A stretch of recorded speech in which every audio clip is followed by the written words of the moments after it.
Hello and welcome or welcome back to CSEC English B Solutions with your favorite virtual tutor, Miss Athalie. Today we will answer items 31 to 40 from the May 2018 paper, and this is the poetry section. So, helpful tip, read the poem at least 3 times. Read it twice, then read the questions. Read the poem again. Please don't read it once and then proceed to answer the questions. This is a screenshot from the paper itself, and we have the different parts here that I will label for you. So we have the title, you have your line numbers, which they have added to make life easier for you. So sometimes they will ask you to refer to a particular line number, and you can simply look and find it right there, much easier. Here you also have the footnotes. Sometimes if they have added if the poem contains a word or a term that they assume you might be unfamiliar with, they will provide a definition for you below. So you look at the little number, then you go below to find the corresponding number, and we find out that sulphur's wings is a reference to Zeus, the god of weather and atmospheric phenomena, for example, rain, lightning. Okay, so I'll read the poem once, but please read it twice after that before you proceed to answer the questions. After I read each question, I will pause and I will give you a chance to respond, and then I will reveal the correct answer. So let us go. Beautiful creatures, brief as these, like butterflies, but lately come from long cocoons of summer. These little girls start back to school to swarm the sidewalks, playing fields, and litter with color. So slight they look within their clothes, their dresses looser than sulphur's wings. It seems that even if the wind alone were not to break them in the lofty trees, they could not bear the weight of things. And yet they cry into the morning air and hang from railings upside down and laugh as though the world were theirs, and all its buildings, trees, and stones were toys, were gifts from a benignant sun. And footnotes, we've already explained what sulphur's wings are. The second one, benignant, seemingly mild and kindly. So please read twice after this, and we move on to the questions. First one, what is suggested by the opening lines, like butterflies but lately come from long cocoons of summer? A, the butterflies are in cocoons. B, the girls are going on a summer vacation. C, the girls were on vacation and have returned to school. D, the butterflies have been undergoing a transformation. Ta-da! The answer is C. Next, swarm the sidewalks, line 4, and litter the air with color, line 5, are examples of which of the following literary devices? A, simile, B, contrast, C, metaphor, D, euphemism.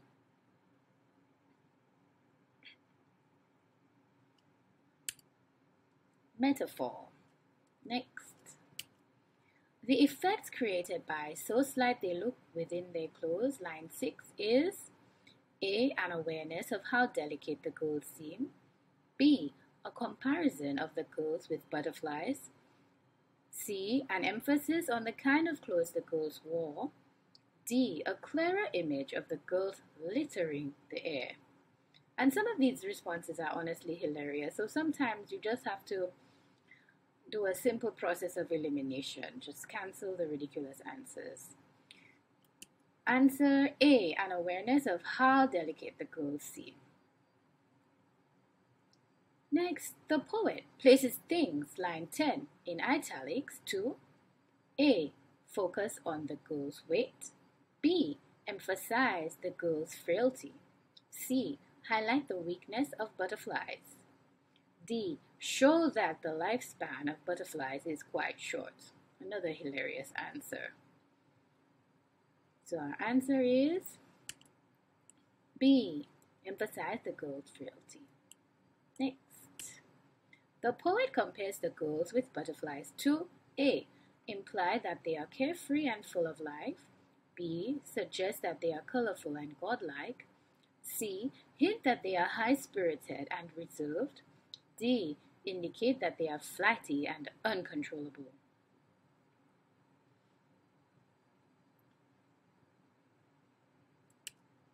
A. Imply that they are carefree and full of life. Next, which of the following statements is an example of contrast found in the poem? A. Butterflies swarm the air and hang in cocoons. B. The dresses are looser than the sulphur's wings. Sorry, there's a typo here. It should be Looser. C. The girls look fragile and yet they hang from the railings. D. The girls swarm the sidewalk and yet they litter the air with color. Answer C. The girls look fragile and yet they hang from the railings. And laugh as though the world were theirs, line 13, is effective primarily because it A. Focuses on the girls' games. B. Confirms that the girls are wealthy. C. Compares the girls in their dresses with the sulphur's wings. D. Emphasizes that the girls have conquered their environment.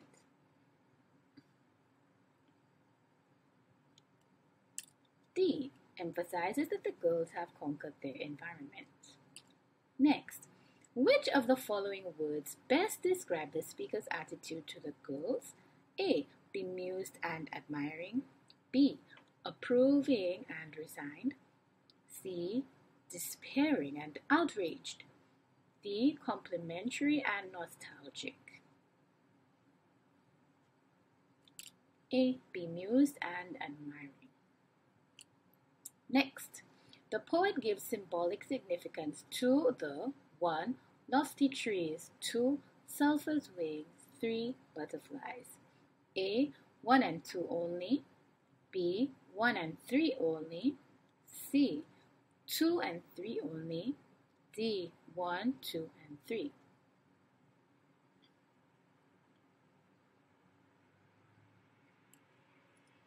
Our answer is D.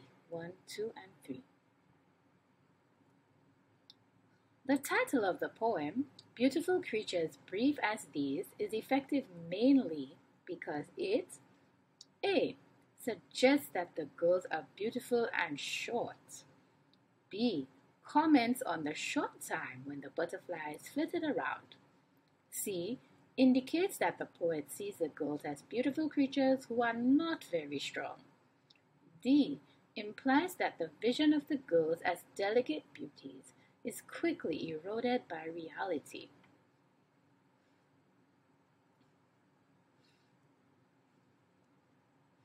D. Implies that the vision of the girls as delicate beauties is quickly eroded by reality.